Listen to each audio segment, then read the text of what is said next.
All right, so I went ahead and removed the first attempt at the wrinkle finish.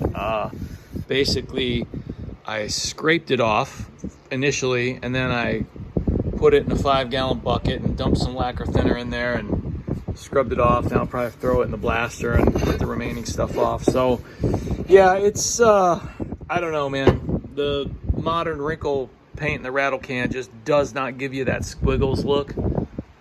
You can see right here in this close-up of the original finish what it looks like, and then here's a close-up of the wrinkle finish that was on here. Now maybe I could have done it better, but you know, everyone says, oh, put it on thicker and use heat, and well, I did. I mean, I hogged it on there and I really warmed it up with a heat gun. So you know, I even just did a few tests here today on a piece of flat iron.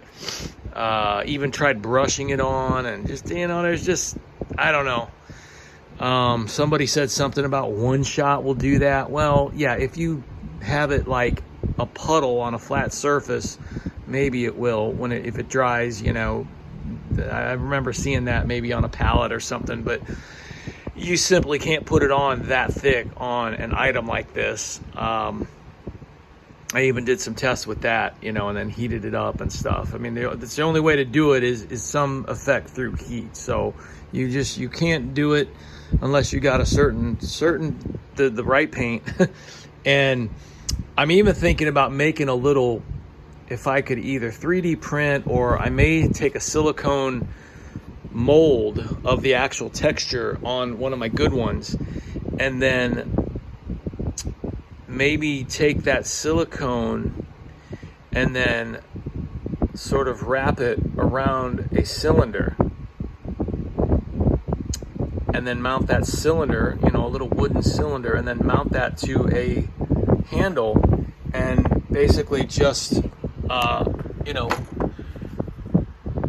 roll up and down and back and forth and whatnot with that to imprint the paint that would be, you know, it would have to be in exactly the right dryness. So not dry, but not soft enough that it's going to stick in it. But you know how you can imprint paint with your fingerprint? Sort of that shape. I mean, heck, you know, I'll have to look at my fingers. Maybe I got a particular fingerprint that I could, like, you know, do that enough. But that's basically the effect.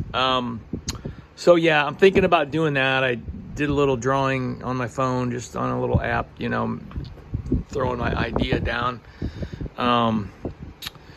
So I don't know if that's going to be the next step or what, but I just don't know that it's worth even trying more of the wrinkle finish paint on here. I mean, I thought about warming the whole thing up to 200 degrees first and then applying it. But, you know, getting it in my oven, the big toaster oven I would use for this, it's going to be hard with that threaded rod that I have in here for painting it, which is nice because then you can hold it and you can rotate it, you can keep it spinning so it doesn't sag on you. But unless I come up with a way to like detach that really quickly, put it in the oven, I thought about maybe just cutting it short and then just using a set of vice grips to hold it.